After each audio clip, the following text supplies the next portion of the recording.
Cher manager, bonjour. Progressez facilement dans votre management en téléchargeant gratuitement mon e-book de plus de 40 conseils pour motiver vos équipes. Je vous ai mis le lien sous la vidéo. Pensez aussi à vous abonner à ma chaîne YouTube pour consulter mes dernières vidéos.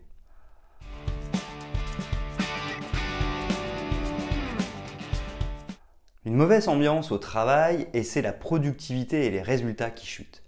Mais cela peut être aussi notre morale de manager qui en prend un coup.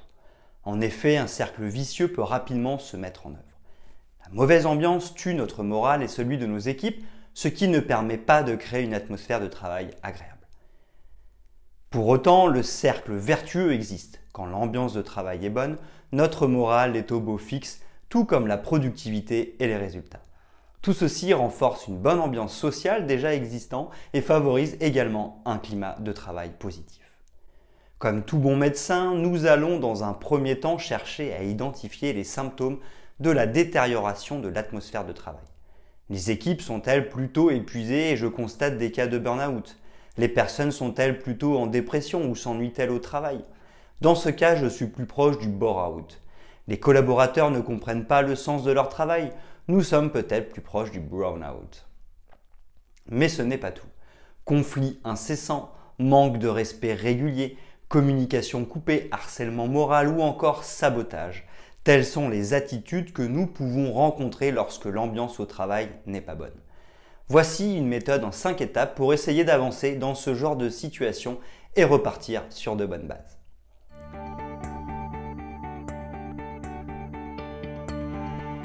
Premièrement, demandez aux équipes tout simplement. La première étape lorsque nous constatons une mauvaise ambiance au travail est de tout simplement demander aux équipes. En effet, c'est en demandant à ceux qui le vivent que nous saurons où se situe le problème.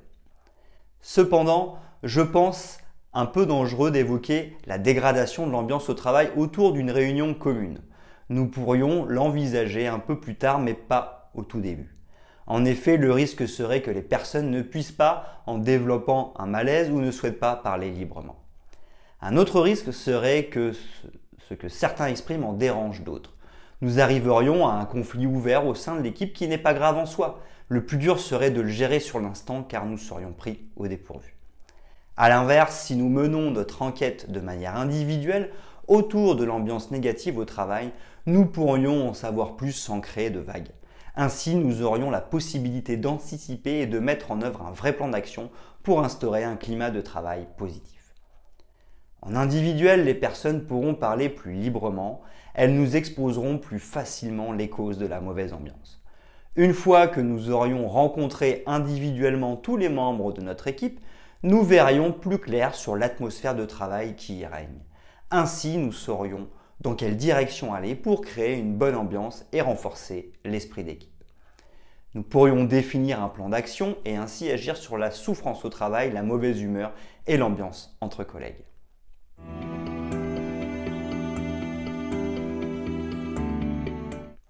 Deuxièmement, travailler sur la communication. Autre point important face à la mauvaise ambiance au travail, la communication. Les relations entre les personnes sont très complexes dans les lieux de travail. Nous passons beaucoup de temps à exprimer nos points de vue sur le travail, des situations, voire des personnes. Chaque collaborateur a sa sensibilité dans la manière de dire les choses. C'est également valable dans la manière de recevoir ce qui a été dit. Il est donc fréquent que des personnes puissent être vexées ou choquées par des propos qui ont été tenus. En retour, cette personne pourra s'exprimer et vexer ou choquer à son tour. Mais il est aussi possible qu'elle ne dise rien et soit dans le non-dit. Tout ce qui est dit ou non entraîne des déséquilibres dans les relations qui peuvent à terme provoquer une mauvaise ambiance au travail et conduire à une démotivation ou au turnover. La CNV. Dans ce cas, et même bien avant, il peut être très utile de former nos équipes à la communication non violente. C'est un protocole de communication en 4 étapes. Il permet à chacun de réussir une bonne communication, de s'exprimer au mieux et faciliter la réception de ce que nous disons par les autres. Les 4 étapes sont exposer la situation, exprimer son ressenti, exprimer son besoin, faire une demande.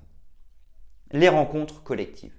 Ensuite, la question peut être: est-ce que les équipes ont suffisamment de temps pour échanger ensemble? Finalement, quelle est la fréquence de mes réunions avec toutes mes équipes?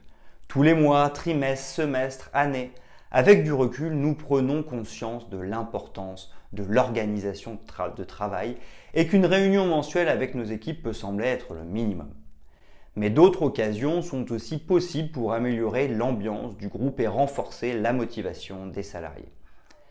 Ponctuellement, une sortie au restaurant ou une activité extra-professionnelle permettra aux équipes d'échanger sur des sujets autres que le travail et d'améliorer les relations humaines. Ainsi, chacun apprendra à découvrir l'autre à travers un regard nouveau et complémentaire en dehors du lieu de travail. Ce sera une occasion supplémentaire d'apprendre à mieux se comprendre, à s'apprécier et à travailler la cohésion.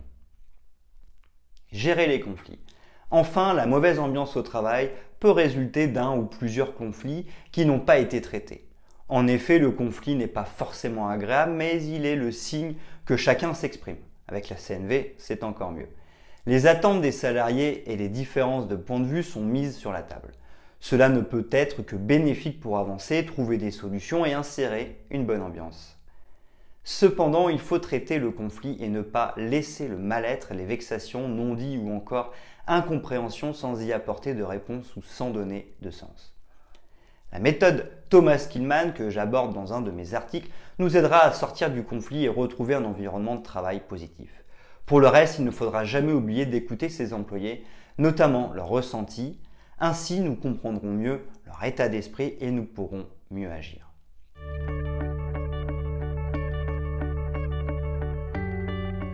Troisièmement, la bienveillance. La mauvaise ambiance au travail donne tout son sens à la bienveillance.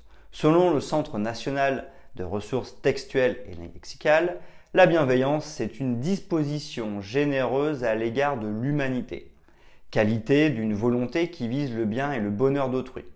La bienveillance vise donc à favoriser la reconnaissance de l'autre, mais aussi à prendre en considération ses besoins.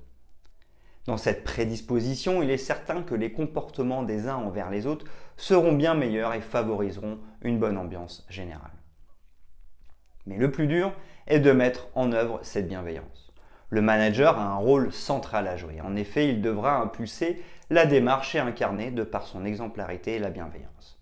Il devra miser sur des compétences comme l'écoute et l'intelligence émotionnelle, notamment sur la compréhension et la gestion des émotions, pour faire régner une bonne ambiance au sein de l'équipe et que chacun puisse travailler dans un climat apaisé.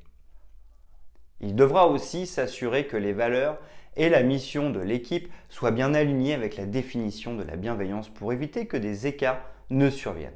Mettre en œuvre un management bienveillant n'est pas simple. N'hésitez pas à consulter mon article sur ce sujet.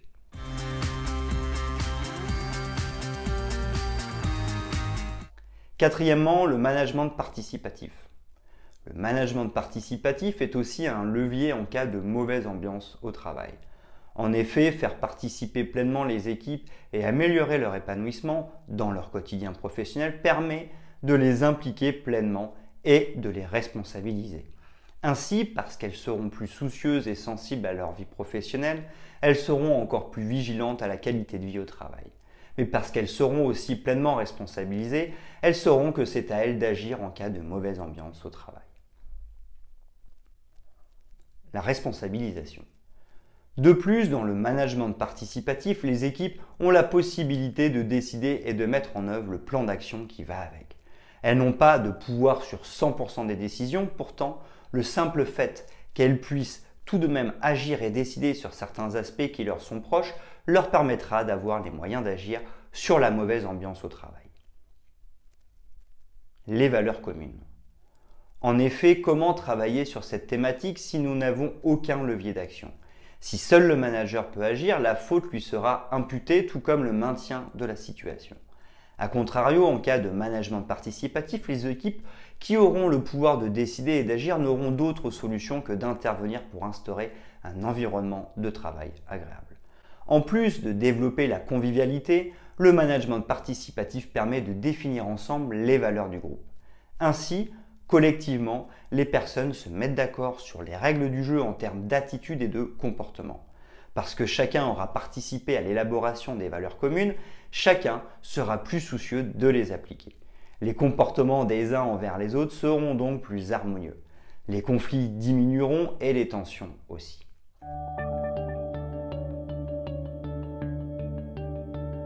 Cinquièmement, agir sur l'environnement de travail.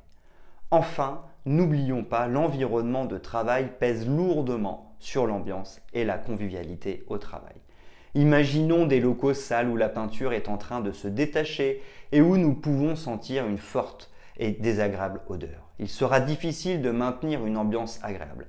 Certes, le tableau est noir, pourtant il existe réellement. Comment, dans ces conditions de travail, nos équipes pourraient-elles être dans les meilleures dispositions d'esprit pour travailler ?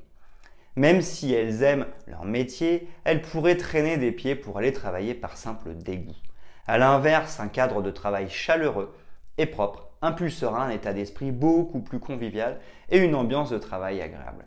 Car notre environnement de travail a un impact direct sur notre manière de voir les choses, notre état d'esprit et notre humeur. Une mauvaise ambiance peut donc provenir directement du cadre de travail. Nous devons agir dessus et garantir qu'il correspond aux valeurs, attitudes ou encore comportements que nous voulons voir pour garantir la cohésion d'équipe et une bonne ambiance de travail.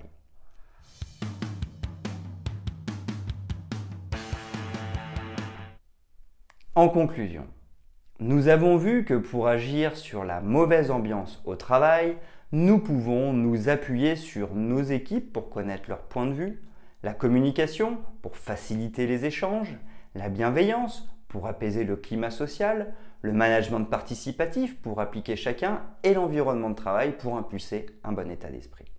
Mais n'oublions pas, en tant que manager, un travail sur soi est nécessaire dans toutes les situations, même en cas de mauvaise ambiance au travail. Car la difficulté est double. Savoir facilement se remettre en question pour chercher ce qui dans notre attitude a pu contribuer à cette mauvaise ambiance au travail et agir sur ce qui dépend réellement de nous, savoir ne pas tout prendre sur soi car nous ne sommes pas non plus responsables de tout ce qui se produit et ainsi éviter de se faire du mal inutilement.